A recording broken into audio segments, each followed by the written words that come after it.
பாடலாசிரியர் ஸ்நேகன் கன்னிகா தம்பதி நாங்கள் 2 பேரும் அப்பா அம்மா ஆக போகிறோம் அப்படிங்கிற மகிழ்ச்சியான செய்தியை தங்களோட இன்ஸ்டாகிராம் பக்கத்தில் ஷேர் பண்ணியிருக்காங்க. கன்னிகா விருதுநகர் மாவட்டத்தில் உள்ள ஒரு கிராமத்திலிருந்து சென்னைக்கு வாய்ப்பு தேடி வந்திருக்கிறாங்க.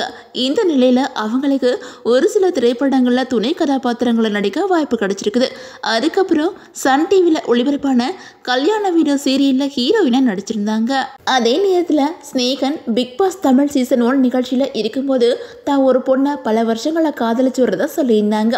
ஆனால் பிக் பாஸ் வீட்டில் என்னை பற்றி யார்கிட்டையும் சொல்லக்கூடாது அப்படின்னு கன்னிகா ஸ்நேகன்ட்ட சொல்லியிருந்தாங்களாம்.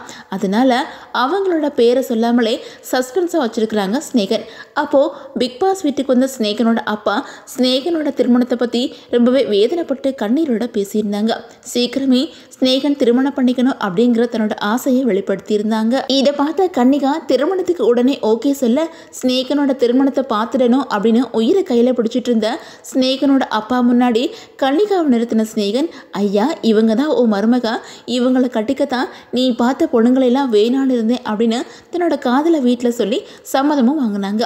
அதுக்கப்புறம் 2 வீட்டாரோட வாழ்த்துக்களோட ஜூலை 29ஆம் தேதி 2021 காதலிச்ச பொண்ணையை கைப்பிடிச்சாங்க ஸ்நேகன். அதுக்கப்புறம் ஜாலியாக இன்ஸ்டாகிராம், யூடியூப் மாதிரி சோசியல் மீடியாவில் வீடியோ பதிவிட்டு கியூட் காதல் ஜோடிகளாக வளம் வந்துக்கிட்டு இருக்காங்க. இந்த நிலையில் இப்போது நாங்கள் அப்பா அம்மா ஆக போகிறோம், உங்கள் எல்லாரோட அன்பு வாழ்த்தும் வேணும் அப்படிங்கிற ஒரு ஹாப்பியான நியூஸை தங்களோட இன்ஸ்டாகிராம் பக்கத்தில் ஷேர் பண்ணியிருக்காங்க. இதை பார்த்த பலரும் அவங்களுக்கு வாழ்த்துக்கள் சொல்லி வந்துட்டு இருக்காங்க. நம்மளும் நம்மளோட சேனல் சார்பாக ஸ்நேகன் கன்னிகா தம்பதிக்கு வாழ்த்துக்களை சொல்லிக்கலாம்.